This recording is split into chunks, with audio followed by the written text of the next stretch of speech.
I got my first deal 24 days in. Let's just put a number on it so we have an idea of what it is. 70 to 80,000, like revenue. And then the profit, 30 or 35K. 35K profit. Yeah, that's what I'm thinking. I was the co-founder of a charcoal company. And I worked on this charcoal company for like 2 years. But I was kind of like the email communications guy behind this charcoal company. I wasn't like the business guy. I wasn't the guy like going out and making deals.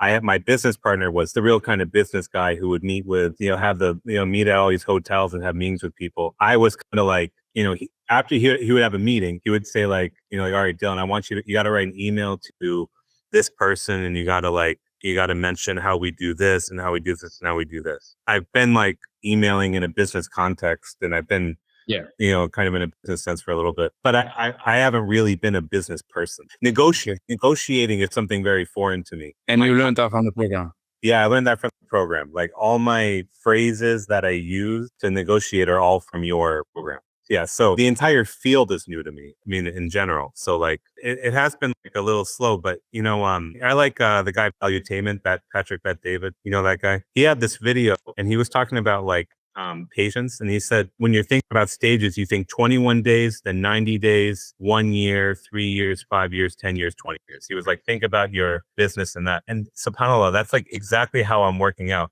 Because I got my first deal 24 days in. First paid deal. Yeah, first paid deal 24 days in. It was like, like January 24th. It was like for what was it?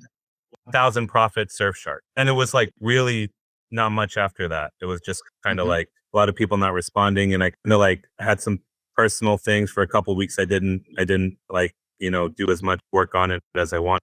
But then the last few weeks, I really ramped it up again. And now it's going to be about 90 days. And I think a lot's about to just like kind of hit. Let's just put a number on it so we have an idea of what it is. You said 1K profit first till 21 days into it. You're around the 90 days mark.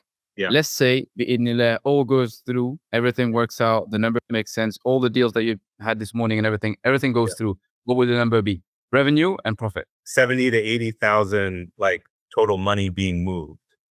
Like, like revenue. And then the profit, I'm thinking is going to be something like 30 or 35K. 35K profit.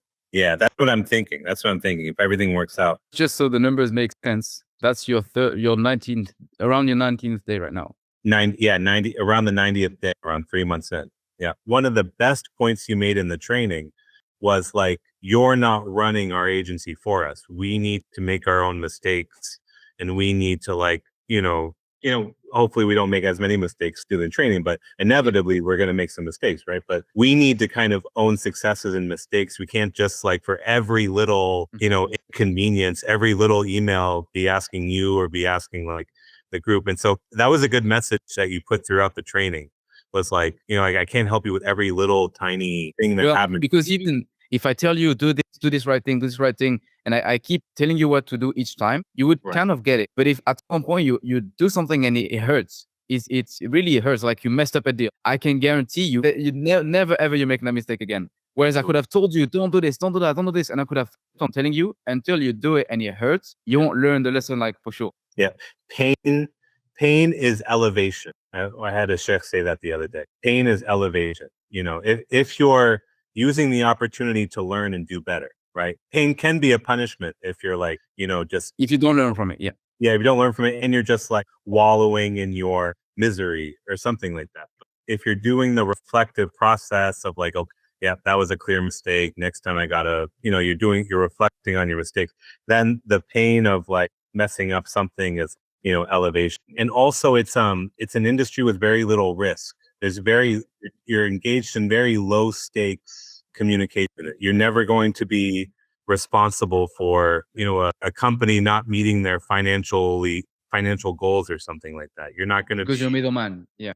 Yeah, you're a middleman. You're not going to be responsible for some absolutely huge monumental decision. You're not going to be staying up all night completely stressed out about something. It's a low stakes thing, and the brand is really what takes on any risk at all by providing the money. But even then, the stats for the influencer are already there, right? So the brand are like publicly available. They can look at their views, they can look at their subscribers, and they can make the assessment themselves if they want to invest in this influencer or not, right? So, But let's say now someone hears that and is like, yeah, that just tells me that IMA is amazing. I can just do it by myself. What would you say to someone who just says that I'm convinced on IMA, the business is good, the business is simple, I just do it by myself? Learning from other people and having a community of people to run your questions by is like invaluable.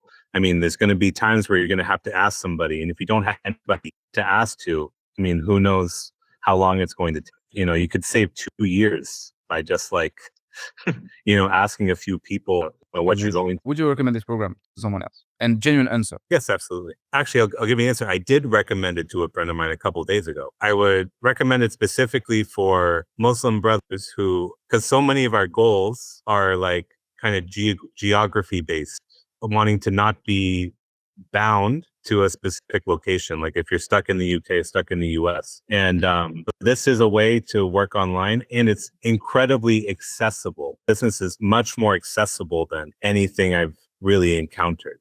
I mean, you start going on YouTube, you start looking at different influencers to contact, already you're starting the business, right? And so, I mean, it's so accessible. That's the key thing, is that, anyone can just get started right away. Pretty much everyone watches YouTube.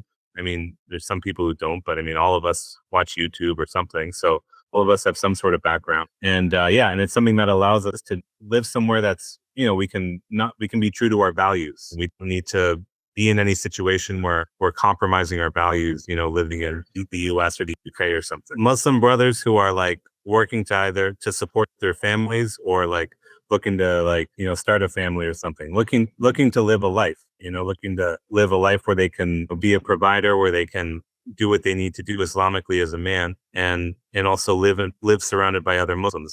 The program gives you the freedom and the confidence to do that.